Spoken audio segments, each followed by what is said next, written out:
Hello everyone. तो जो भी ये वीडियो देख रहा है या तो उसका 8th मंथ चल रहा है या फिर उसका 8 मंथ मतलब 8वां महीना प्रेगनेंसी का शुरू होने वाला है। तो चलिए, पहले तो आपको बहुत बहुत बहुत बहुत बधाइयाँ कि आपने प्रेगनेंसी का जो अभी तक का जो टाइम होता है 8वें महीने का वो बहुत अच्छे से निकाल दिया है। और अब बस थोड़ा सा ही टाइम बचा है कि आपके गोद में आपका क्यूट सा छोटा सा बेबी आने वाला है।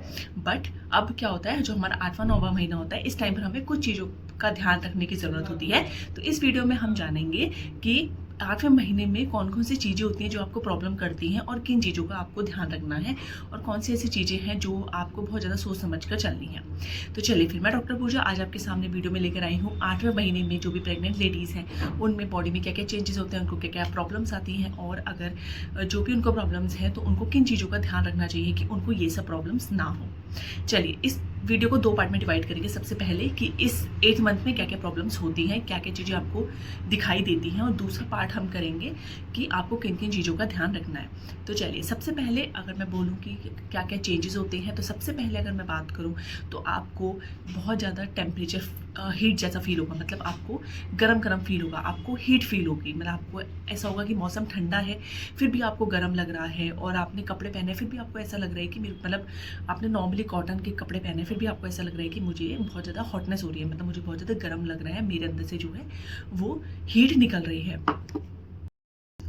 इस टाइम पर ये होना बिल्कुल नॉर्मल है, टेम्परेचर का बढ़ा हुआ फील होना बिल्कुल नॉर्मल है हार्मोन्स की वजह से। दूसरा, अगर आपके अंदर पानी की कमी है, आपके अंदर हाइड्रेशन की कमी है, पानी की कमी है, तो उसकी वजह से भी आपकी बॉडी का जो टेम्परेचर है वो आपको थोड़ा बढ़ा हुआ दिख सकता है।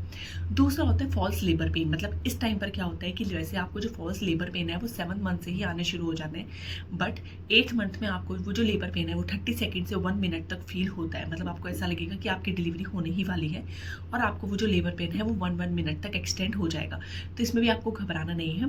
30 सेकंड से 1 मिनट तक अगर आपका लेबर पेन जा रहा है तो वो फॉल्स लेबर पेन है, उसमें बिल्कुल भी घबराना नहीं है। बट अगर वो लेबर पेन, वो पेन आपको 1 मिनट से ज़्यादा फील हो रहा है, मतलब आपका जो टाइम ड्यूरेशन है वो 1 मिनट से ज़्यादा क्रॉस हो रहा है और बार बार आपको आ रहा है, तो फिर आप उसी समय पे जाके एक बार डॉक्टर से मिल लीजिए और एक बार चेक करा लीजिए कि क्या सच में तो वो आपका लेबर नहीं है, क्योंकि 8th मंथ में भी जो है डिलीवरीज बहुत सारी हो जाती है। नेक्स्ट होता है बैक पेन। इस समय आपका वेट बढ़ जाता है, एटलीस्ट 10-12 kg बढ़ जाता है, अंदर बेबी का ग्रो हो जाता है, बेबी पूरा ग्रो हो चुका होता है, 8th मंथ तक बेबी का वेट भी बहुत अच्छा हो जाता है। तो इसकी वजह से क्या होता है कि आपको बैक पेन का प्रॉब्लम होना बहुत ही नॉर्मल है। तो इस चीज़ में आपको बिल्कुल भी स्ट्रेस नहीं लेना है, बिल्कुल भी टेंशन नहीं लेना है। आपको अपना नॉर्मल रेस्ट करना है, अपना ध्यान रखना है, बस आप ये कर सकते हो और कुछ नहीं करना है। क्योंकि जब आपका वेट और बेबी का वेट थोड़ा सा डाउन होएगा, डिलीवरी हो जाएगी, तो ऑटोमेटिक ये चीज़ें नॉर्मल हो जाती है। नेक्स्ट होता है कि आपको यूरिन पे कंट्रोल नहीं रहता है। मतलब आप बार बार वॉशरूम जाके आ रहे हो, उसके बाद भी आपको ऐसा लगता है कि मेरे को यूरिन आ रहा है, या ऐसा भी हो जाता है कि आप इतना कंट्रोल नहीं कर पाते हो कि आपको छींक आ रही है, आपका यूरिन निकल जाता है, आपको खांसी आई, आपका यूरिन निकल जाता है। तो ये भी बहुत नॉर्मल है, क्योंकि इस टाइम पर क्या होता है, बेबी पूरा ग्रो हो चुका होता है, यूट्रस पूरी ग्रो हो चुकी होती है, जिसकी वजह से वो ब्लैडर के ऊपर इतना ज़्यादा प्रेशर मार देते हैं, इतना ज़्यादा प्रेशर मार देते हैं कि ब्लैडर अपने कंट्रोल में रहता ही नहीं है। तो उसको थोड़ा सा भी स्टिमुलस मिलता है, जैसे कि आपका उठना, आपका चलना, आपका छींकना या खांसना, तो उस स्टिमुलस से भी जो ब्लैडर है वो यूरिन को सिक्रेट कर देता है और यूरिन को बाहर निकाल देता है। तो इसमें भी आपको बिल्कुल डरना नहीं है, आप आराम से अपना कंफर्ट रहो। कभी ऐसा हो भी जाता है तो कोई प्रॉब्लम नहीं है, आप प्रेग्नेंट हो, इस चीज़ को इतना ज़्यादा सोचने की ज़रूरत आपको नहीं है। नेक्स्ट होता है लेग पेन। बहुत ज़्यादा होता है, तो वैसे ही जैसे वेट गेन हो रहा है इसकी वजह से लेग पेन होता है, और बहुत ज़्यादा आपको प्रॉब्लम होती है, लेग्स में क्रैम्प्स आने आपको शुरू हो जाते हैं। तो आपको कुछ नहीं करना, आप थोड़ा थोड़ा अपना रोज़ मालिश करो, कोई भी कोकोनट ऑयल से, सरसों के ऑयल से, जो भी आपको सूट करता है उससे आप मालिश करो। मालिश करके अपने लेग को थोड़ा सा एलिवेट करके आप रेस्ट करो, और हमेशा ध्यान रखो लेग पेन के लिए, लेग क्रैम्प्स के लिए आप जहाँ भी बैठते हो, जैसे मैं भी सिटिंग पोजीशन में बैठी हूँ, तो मैं अगर प्रेग्नेंट नहीं हूँ तो मेरे पैंट डाउनवर्ड्स हैं, वो चलेगा। बट अगर आप प्रेग्नेंट हो और आपका लास्ट मंथ चल रहा है, 3rd ट्राइमेस्टर चल रहा है, तो अपने पैरों के सामने हमेशा एक स्टूल रखना है और स्टूल के ऊपर उन दोनों पैरों को रख के ही आपको बैठना है। अपने पैरों को आपको ऐसे लटका के या नीचे रखकर नहीं बैठना है, हमेशा उनको एक लेवल पे करके बैठना है। तो इसकी वजह से आपका जो लेग पेन है, क्रैम्प्स है, उसका प्रॉब्लम ठीक हो जाएगा। नेक्स्ट होता है पाइल्स। ये तो बहुत ही ज़्यादा कॉमन है, जैसे बहुत लोगों को प्रेगनेंसी के टाइम पे पाइल्स हो जाता है। क्यों? क्योंकि कॉन्स्टिपेशन हो जाता है ड्यू टू हार्मोन्स। एंड जब प्रेगनेंसी में कॉन्स्टिपेशन हो जाता है तो कॉन्स्टिपेशन की वजह से पाइल्स हो जाता है, और वो बहुत ज़्यादा आपको प्रॉब्लम करता है। ये मैं बताऊंगी कि इसको कैसे, आपको क्या चीज़ खाना पीना है जिसकी वजह से आपको पाइल्स का प्रॉब्लम ना हो। बट पाइल्स भी हो जाता है, तो प्लीज़ जो चीज़ मैं बताऊँ फॉलो करना, जिससे कि आपको पाइल्स ना हो लास्ट टाइम में, क्योंकि बहुत मेजोरिटी में बहुत लोगों को 60-70% लोगों को पाइल्स का प्रॉब्लम हो जाता है प्रेगनेंसी के टाइम पे। क्योंकि उनका जो कॉन्स्टिपेशन है उसका प्रॉब्लम हो जाता है। नेक्स्ट होता है कि आपको सोने में बहुत ज़्यादा दिक्कत होती है, आपकी जो नसें होती हैं वो उभर के दिखनी शुरू हो जाती हैं पैरों की, उसको हम वेरिकोज वेन बोलते हैं। वो भी बहुत नॉर्मल है इस टाइम पर 8th मंथ में, तो इसमें भी आपको बिल्कुल टेंशन लेने की ज़रूरत नहीं है। विद टाइम ये चीज़ें भी ठीक हो जाएंगी।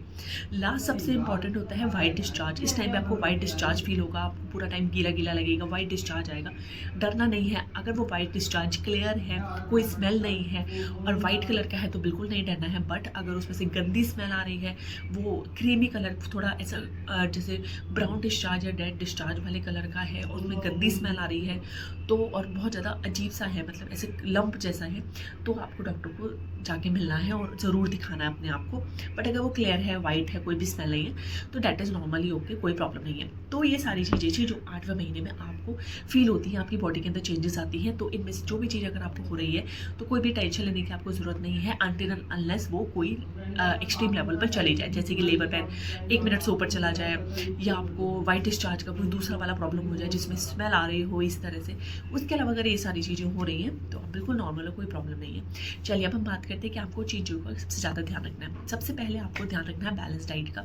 आपको ऐसा नहीं करना है कि आप सिर्फ प्रोटीन डाइट खा रहे हो, सिर्फ फैट्स खा रहे हो, सिर्फ कार्बोहाइड्रेट्स खा रहे हो। बैलेंस डाइट का मतलब होता है कि आप जो भी खाना खाते हो, जिसमें आपका ब्रेकफास्ट, लंच, डिनर आता है, उसमें आपका कार्बोहाइड्रेट्स, फैट, प्रोटीन और जो भी हमारी चीज़ें होती है खाने के लिए वो सारी होनी चाहिए, प्लस फ्रूट्स होने चाहिए, सब कुछ होना चाहिए। ये नहीं कि आप सिर्फ फ्रूट्स खाए जा रहे हो, सिर्फ प्रोटीन ही प्रोटीन खाए जा रहे हो, ऐसा नहीं है, आपको सब कुछ खाना है। नेक्स्ट है आपको फाइबर रिच डाइट खानी है। फाइबर रिच डाइट जैसे कि आप जो फ्रूट खाते हो उसका जूस नहीं निकालना है, डायरेक्ट पूरा फ्रूट खाना है, क्योंकि जो फ्रूट के छिलके होते हैं उनमें फाइबर होता है। सब्जियाँ आपको सारी खानी है, जितनी सब्जियाँ आप खाओगे सब सारी सब्जियों में फाइबर होता है। और मैं एक चीज़ बता दूँ, फाइबर आप खाओगे, फाइबर खाने की वजह से आपको जो पाइल्स का प्रॉब्लम वो नहीं होगा, क्योंकि फाइबर खाने से कॉन्स्टिपेशन नहीं होता है, फाइबर खाने से कब्ज़ की प्रॉब्लम नहीं होती है। कब्ज़ की प्रॉब्लम नहीं होगी तो आपको पाइल्स का प्रॉब्लम भी नहीं होगा। तो अपने डाइट में फाइबर को बहुत अच्छे से आप इंक्लूड रखो, तो मैं यही बोलूँगी। नेक्स्ट है हाइड्रेशन। पानी आपको बहुत पीना है, बहुत ज़्यादा, 3 to 4 लीटर आपको पीना ही पीना है। जो आपको, मुझे पता है यूरिन आएगा, बार बार आपको प्रॉब्लम होगा, बट कोई बात नहीं, आपको पानी पीना है, क्योंकि जो बच्चे का एमनियोटिक फ्लूइड होता है, बाहर का जो तरल पदार्थ होता है, या आपकी बॉडी का जो भी टेम्परेचर होता है, जो भी चीज़ें हैं, सब की सब जो है वाटर पे, हाइड्रेशन पे डिपेंड करती है। तो आपको प्रॉपर हाइड्रेट रहना है, बहुत पानी पीना है। बाहर का खाना आपको नहीं खाना है, किसी भी तरह का कोई जंक फूड आपको इस टाइम पर बिल्कुल अवॉइड कर देना है। कुछ भी खाने का मन, आपको चाइनीज़ खाना, कोई भी खाना आप घर पे बना लो, घर पे ले आओ, घर पे प्रॉपर सारी खूब सारी वेजिटेबल्स डाल के खूब सारी चीज़ें डालो, क्योंकि जो बाहर की चीज़ें बनती है वो जनरलाइज पॉपुलेशन के लिए बनती है। उनको नहीं लेना देना होता है बनाने वालों को कि हम कितना हाइजीनिक बना रहे हैं, हम क्या बना रहे हैं, तो उनको नहीं पता, वो जनरलाइज लोगों के लिए बनाते हैं। उनकी बॉडी फाइट कर जाती है, इम्यूनिटी स्ट्रॉन्ग होती है। बट आप अभी प्रेग्नेंट हो, आप एक छोटे बेबी को डिलीवर करने वाले हो, तो आप ऐसी कोई भी चीज़ मत खाओ जो आपको फूड पॉइजनिंग कर सकती है, या अनहाइजेनिक होने की वजह से, या कोई भी ऐसा इंग्रेडिएंट यूज़ होने की वजह से। जैसे चाइनीज़ है, उसमें एजिनोमोटो डालते हैं, वो बिल्कुल भी आपके लिए अच्छा नहीं है, बेबी के लिए अच्छा नहीं है। तो आपको इस चीज़ का ध्यान रखना है कि आप बाहर जितना हो सके उतना अवॉइड करो, और आप अपने घर में लेकर आओ, और घर में आपको जो भी खाना है खाओ। नेक्स्ट है आपको नींद। नींद आपको कम से कम दिन में 2 घंटा और रात को 6 से 8 घंटे के बीच में ज़रूर लेना है। नींद आपको लेना ही लेना है। काम आपका है, कोई बात नहीं, जो भी है, बट आपको दिन में 1.5 से 2 घंटा और रात को अपना सोना है। आप अगर वर्किंग मदर हैं तो आप अपना जो रात को सोने का टाइम है वो बढ़ा दें, जैसे कि रात को 9 से 10 बजे तक आप अपने घर की जो लाइट्स हैं उसको डिम कर दें, ऑफ कर दें, और आप अपना सोने की पोजीशन में चले जाएं, और आप अपना सीधे साउंड स्लीप लें पूरा नॉन स्टॉप, और सीधे आप सुबह ही उठें। नींद लेना बहुत ज़रूरी है। नेक्स्ट है कि कैसे सोना है, तो आपको पीठ के बल नहीं सोना है, क्योंकि जो हमारी मेन ब्लड सप्लाई होती है पीठ के बल सोने की वजह से वो दब जाती है, दबने की वजह से वो सप्लाई, ब्लड फ्लो अच्छा नहीं होता है बच्चे की तरफ। आपको लेफ्ट साइड सोना है। सोने को आप करवट लेकर किसी भी साइड सो सकते हो, राइट साइड या लेफ्ट साइड, बस आपको कमर के बल, पीठ के बल नहीं सोना है। बट लेफ्ट साइड में आपको प्रेफर करूँगी, लेफ्ट साइड आप सो, उससे क्या होता है, जो हमारी ब्लड सप्लाई है वो, जो हमारा बेबी होता है उसकी तरफ बहुत ज़्यादा अच्छे से जाती है। नेक्स्ट होता है दवाइयाँ। कोई भी दवाइयाँ आपको बिना कंसल्टेशन के, बिना डॉक्टर की सजेशन के नहीं खानी है, चाहे कुछ भी हो जाए। आपको बुखार है, आपको जुकाम है, आपको कुछ भी है, बिना डॉक्टर से पूछे आप नहीं खाओगे, क्योंकि जो आप दवाइयाँ हम नॉर्मली बिना प्रेगनेंसी के खाते हैं वो हमारी बॉडी को सूट करती हैं। बट कुछ दवाइयाँ ऐसी होती हैं जिनके अंदर कुछ केमिकल्स ऐसे होते हैं जो कि एक प्रेग्नेंट लेडी को कॉन्ट्राइंडिकेटेड होते हैं, मतलब एक प्रेग्नेंट लेडी को बिल्कुल भी नहीं खाना है, ये डायरेक्टली इंडिकेट होता है, और वो आपको नहीं पता होता है। और आप केमिस्ट पे जाओगे, वो आपको कोई भी दवाई दे देगा, क्योंकि उसको नहीं पता है, आप आपके घर में से कोई चला गया, उसने नहीं बताया कि वो प्रेग्नेंट है और वो दवाई ले आया, वो तो जुकाम की दवाई समझ के आपको कोई भी दवाई दे देगा। इसलिए आपको जो भी दवाई खानी है वो डॉक्टर से कंसल्ट होकर ही खानी है। नेक्स्ट है झटके से नहीं उठना है। लेटे हो झटके से नहीं बैठना है, बैठे हो झटके से नहीं उठना है, खड़े हो झटके से नहीं बैठना है, कोई भी काम झटके से आपको नहीं करना है। हर चीज़ में लेटे हो आराम से, पहले पैरों को नीचे करके आराम से उठो, खड़े हो पहले आराम से बैठो, देन पैरों को ऊपर करो। इस तरह से आपको करना है। एक्टिव बहुत रहना है। 8 मंथ से लेकर अब आपको बिल्कुल एक्टिव हो जाना है। आपका वैसे भी इस समय पे मोस्टली जितने भी सिम्टम्स होते हैं नौशिया, वॉमिटिंग के, थकान के, वो खत्म हो जाते हैं। तो इस टाइम पे आपको बहुत एक्टिव रहना है। Active in the sense exercise करना है, वॉक करना है। जितना आप अपने आप को एक्टिव रख सकते हो उतना आपके और आपकी डिलीवरी के लिए बहुत ज़्यादा अच्छा रहता है। योगा भी कर सकते हो आप।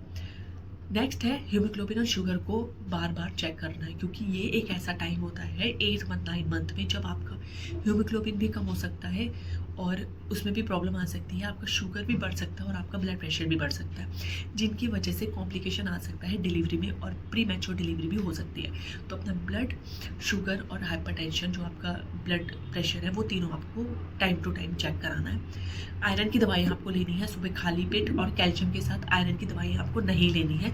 इस चीज़ का आपको बिल्कुल ध्यान रखना है। लास्ट हमारा होता है स्ट्रेस बिल्कुल नहीं लेना है, चाहे कुछ भी हो जाए। घर में कुछ चल रहा हो, वर्क प्लेस पे कुछ चल रहा हो, रिलेटेड भी, वो चीज़ें बाद में सॉर्ट आउट हो जाएंगी। बट अभी आपकी जो प्रेगनेंसी है वो अभी ज़्यादा इंपॉर्टेंट है, क्योंकि अगर आपकी इस समय पे प्री मैच्योर डिलीवरी हो जाती है या कोई भी ऐसा प्रॉब्लम आ जाता है तो वो बहुत ज़्यादा लॉन्ग टर्म इफेक्ट डालेगा आपके ऊपर। और जो स्ट्रेस की चीज़ें होती हैं ये सारी की सारी शॉर्ट टर्म होती है, ये एक टाइम पर खुद ठीक हो जाती है। तो इतना ज़्यादा आपको नहीं सोचना है, स्ट्रेस बिल्कुल भी नहीं लेना है। तो आई होप इस वीडियो में आपको समझ में आया होगा कि 8 मंथ प्रेगनेंसी से क्या क्या प्रॉब्लम्स आपको फेस हो सकती हैं, प्लस आपको किन किन चीज़ों का ध्यान रखना है। तो आप उन चीज़ों का बिल्कुल ध्यान रखो, ये चीज़ें नोट डाउन कर लो कि आप भूलो नहीं आपको क्या क्या करना है और किन चीज़ों का ध्यान रखना है।